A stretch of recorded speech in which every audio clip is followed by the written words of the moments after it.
Watch this. Different year, same debate. Should our kids be wearing masks in schools? Well, same story as last year. Depends on who you ask.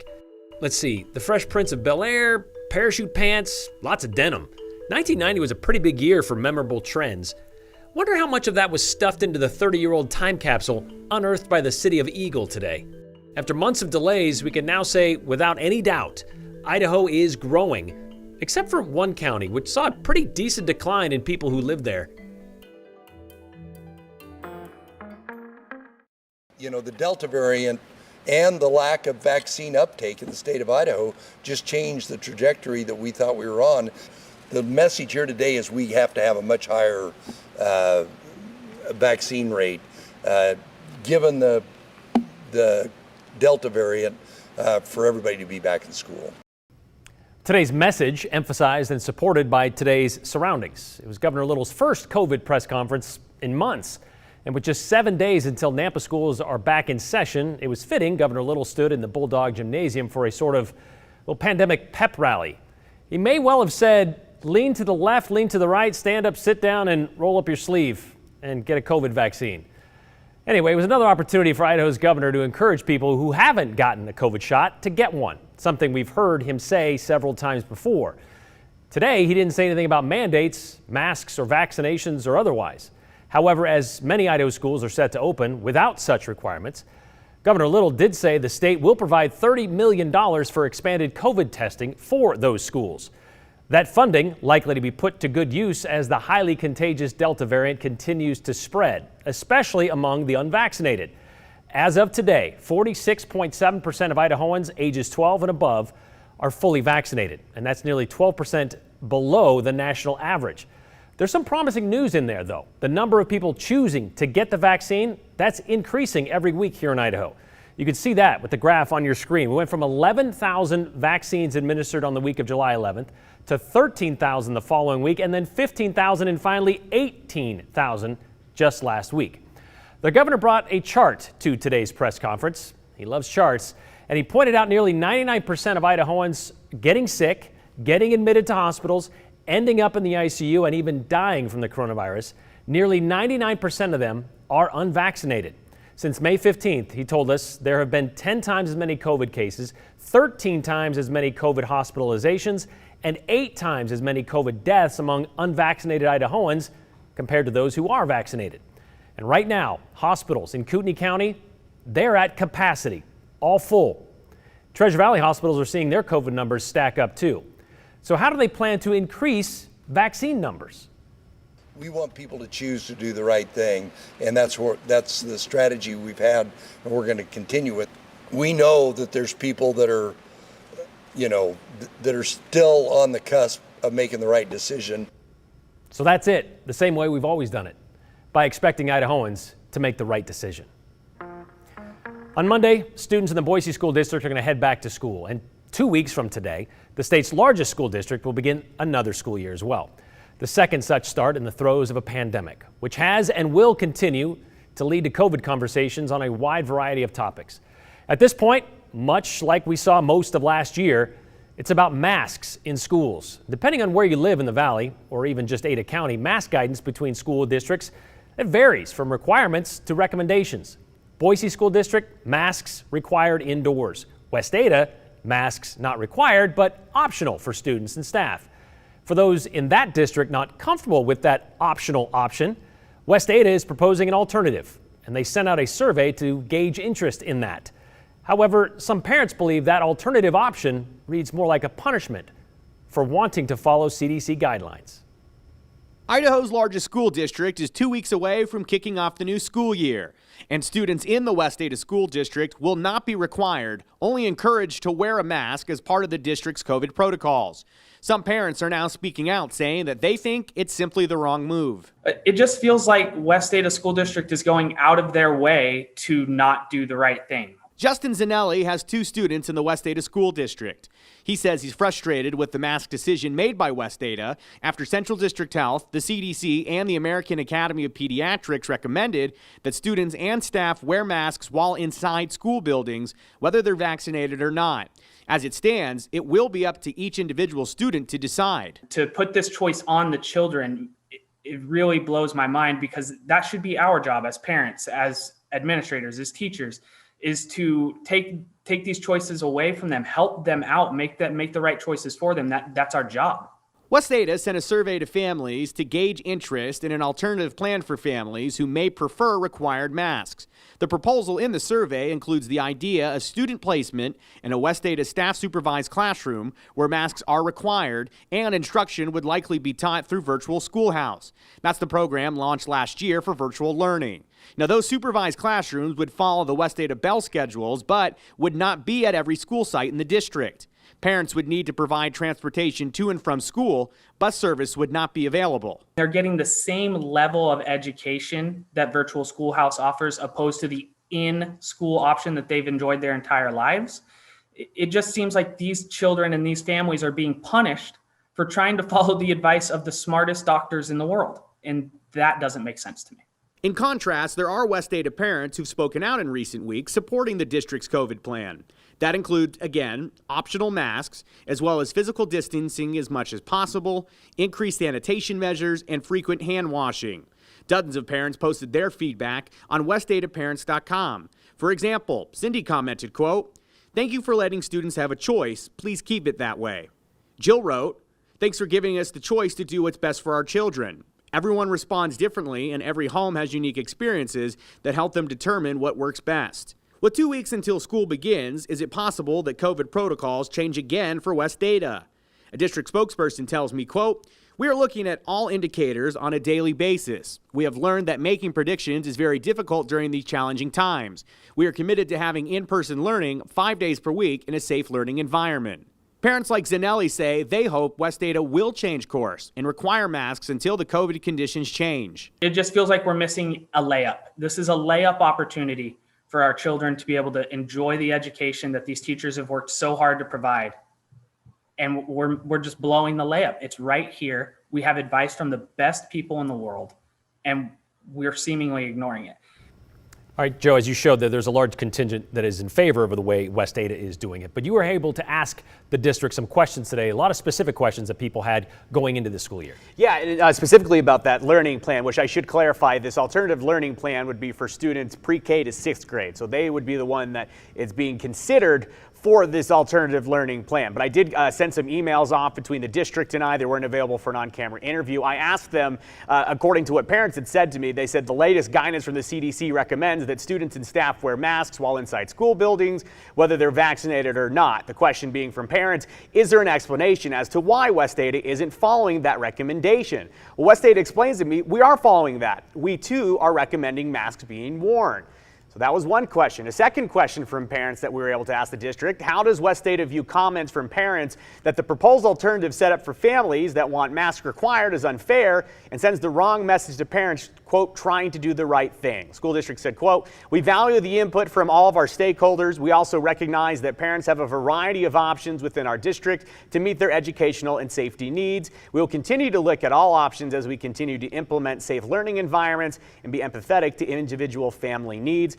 Brian, some advice that I've received from school administrators from multiple districts really over the last year and a half is if you have a situation that you're worried about, you and your family are worried about, reach out to your school, reach out to your school district. They do want to work with families. They want to make sure that students are in the classroom or learning in a way that they're able to understand the material. It was a challenging last year and a half, and they're hoping that this year goes a lot better.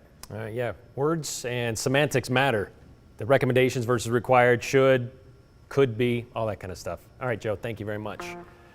All that leads up to this. What are the other school districts doing in terms of masks? As we mentioned, Boise, as of today, is the lone local public school district requiring them. The district board of trustees voted last week to require face masks for all students, vaccinated or not, at least for the start of the school year. All others, including West Ada, Kuna, Caldwell, Nampa, Middleton, Valley View, Emmett, Mountain Home, Fruitland, Weiser, and Twin Falls, they're either recommending or encouraging students and staff to use them if they so choose.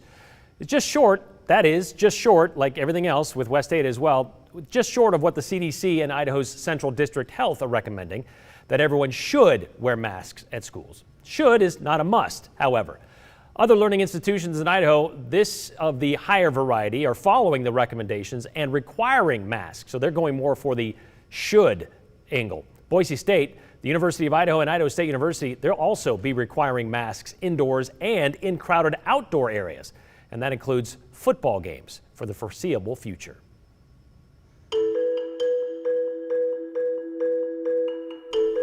A traditional 50th anniversary gift is something gold. Well, the City of Eagle is celebrating with something a bit younger they just dug up. Need us to do some digging on a possible story? Send us your ideas over text. The number, 208-321-5614. You can also send us some questions and comments about the show. Just be sure to include your name and the hashtag, the 208. And as usual, we're going to try to read as many as we can at the end of the show.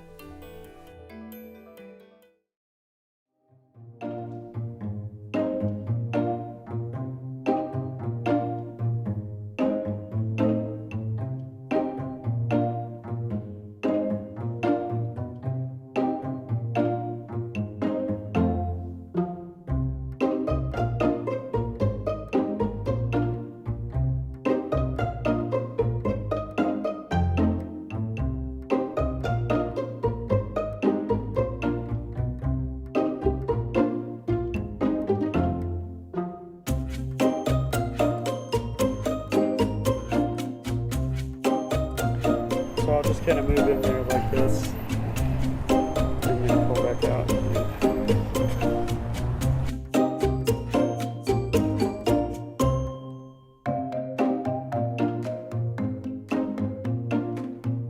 Same vessel with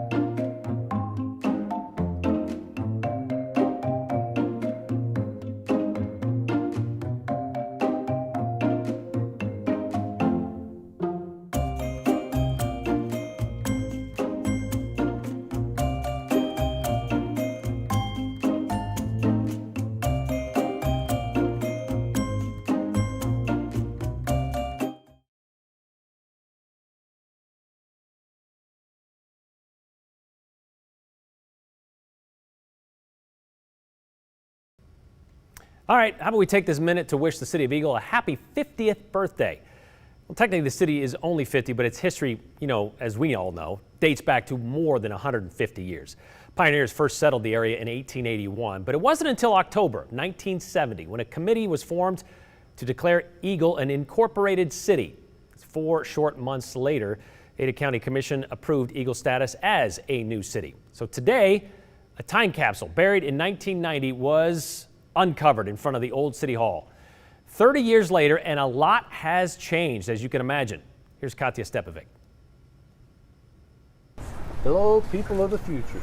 letters from students, old class pictures, VHS tapes. Anybody have something to play? Newspapers, beard contest winners, and a savored bottle of whiskey. Canadian whiskey.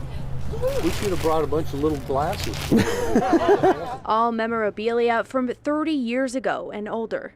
This was really special because there were a lot of things in there that I hadn't thought about, and you suddenly see people's names and pictures and those kinds of things. Steve Gerber was the mayor of Eagle for 8 years, from 1986 to 1994, and he remembers when the capsule was buried, but it's been a minute.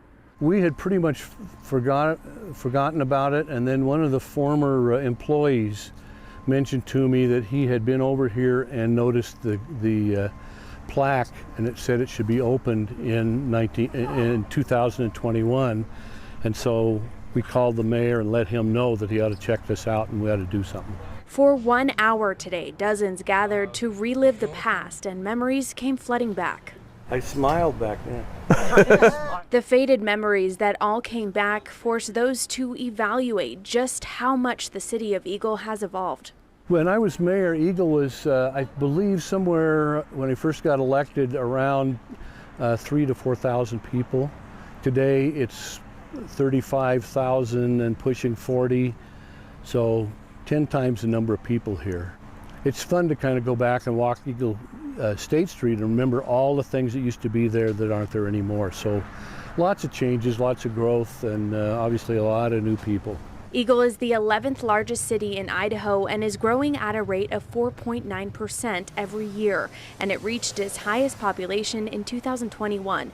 But even with the growth, Gerber says many city goals that were set years ago have become a reality. When I was mayor, we put together a group called the Horizons Task Force, and we said, what do you want Eagle to be like in 20 years? And they put together the comprehensive plan that talked about the little larger lots, trying to keep the rural feel, all those kind of things that many aspects of it have come true. Walking paths, parks, open spaces. And so I think what was done back then really set the tone for what Eagle is today. We have history that comes along every day. It's personal to us, but it's also great for the community to see how we've come forward, even in 30 years. Elena Dunn is the Eagle City Preservation Officer. You could see just how different it was, and especially the kids' letters, what they've done, what they're doing, the types of clothes that they were wearing back then. And it's also neat to see things come almost full circle. Oftentimes we need to turn to the past to just see how far we have come. It's just something that we've got to keep an eye on the past to go into the future. I think overall, if you see what we've accomplished here, everybody could be proud of that. Now, a lot of the materials that we saw from today's capsule will be on display at a museum near City Hall. But Brian, get this, they plan to fill up the very same vessel with items and materials from 2021 this year. They're then going to bury that right behind me in the very same spot. They're going to let that sit for another 50 years and then finally unearth that on Eagle's 100th birthday. By then, we're at least going to have flying cars, right? I mean, because that's what we were promised at this point as well. Still hasn't happened, but that's okay. We'll get there eventually. Thanks, Katya.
Here we are into another heat wave. The high yesterday in Boise, 98. We're sitting at 99 now, maybe rolling over to 100 before those high temperatures go down into the books for the day. This is the story for the rest of the week, so tomorrow and then into the weekend. High pressure ridge keeping our temperatures high and our conditions dry. There will be sunshine and clear skies, but there will also be times of patchy wildfire smoke. This particular forecast model does think we make it up to 100 before those numbers start to drop into the evening hours, and there's not a whole lot of relief to be found in a 24-hour period. We're in for those mild low temperatures for the next several days as well as this heat wave continues through the weekend. Magic Valley forecast tomorrow, patchy wildfire smoke, highs in the mid to upper 90s, up into our mountain valleys looking for a high of 88 in Sun Valley, 93 for Fairfield. Over into the west central mountains, triple digits in store for Riggins again tomorrow, 93 for McCall, 106 for Ontario and Weiser. Hot enough for you. It could get even hotter as we move into the weekend for Saturday and Sunday. 100 to 101 for Boise, depending on how much wildfire smoke we have in the region. So because those are our temperatures that we're expecting, we have once again found excessive heat warnings that are posted southeastern Oregon and through most of southwest Idaho, including the Treasure Valley and the western Magic Valley. And that excessive heat warning will expire end of day Sunday as we're in for a touch of cooling into Monday, a little closer to seasonal averages, looking better into Tuesday and Wednesday with highs in the 80s before things heat up again for the end of next week. As always, you can find the freshest forecast at ktvb.com. All right, from those big numbers to these, the headlines from the 2020 census data released today are that the country became more diverse and more urban in the last decade. And for the first time ever, the percentage of white people in America has dropped. It also showed Americans are moving south and west, except to California, which actually lost population for the first time ever. Wonder where they're going. Well, maybe some of these Idaho census numbers could give us an indication. Our largest county by population, obviously, is Ada, with almost 495,000 people in it. That means there's 470 of them squeezed into every square mile. And you're probably not surprised to hear Ada County's count jumped 26% in the last 10 years. But that's not nearly as big a jump as Madison County, home to BYU, Idaho. Nearly 53,000 call it home, 40% more than in 2010. The county that's changed the least in the last 10 years? That'd be Clearwater, home to the river of the same name and the Orofino Maniacs. Well, they didn't actually go crazy with movers. Less than 1%, or 27 people, left the county. Speaking of small numbers, our smallest county keeps getting smaller. Clark County has only 790 people living there after losing nearly 20% of its population in the last 10 years. Of course, that only means 192 people cut out from Clark. Most of them were white people, surprise, surprise. But that left Clark County with the lowest percentage of white folks in the state. The highest concentration of Caucasians? Well, that would be the southeastern most part of the state, Bear Lake County. However, Idaho also saw an increase in black people, 60% more. Good enough for number 4 in the country, even though that's just under 6,000 in actual numbers. And we did become 36% more Hispanic or Latino, now accounting for 13% of the Gem State population. So our diversity is developing, and Idaho is not as white as it used to be. In 2010, we were nearly 90%. But despite being the number 2 state in the country when it comes to adding white people to the population, nearly 114,000 in the last decade, Idaho saw its percentage of white people drop by 7 points, but still the 10th whitest state in the union. All right, well, we love numbers here almost as much as Governor Little loves charts, so how about some more of them? In the last 10 years, Idaho went from 1,567,582 people to 1,839,106, an increase of 17.3%, and we are the second fastest growing state in the country behind Utah. We're now ranked number 38 in the country when it comes to population. That 1.8 million, though, just a sliver of America's 331.5 million people.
All right, final moments of the show, and a lot of you sending in some comments about what West Ada is doing or not doing when it comes to masks and requirements and kids going back to school in a matter of 2 weeks from today, like this one from the Aura.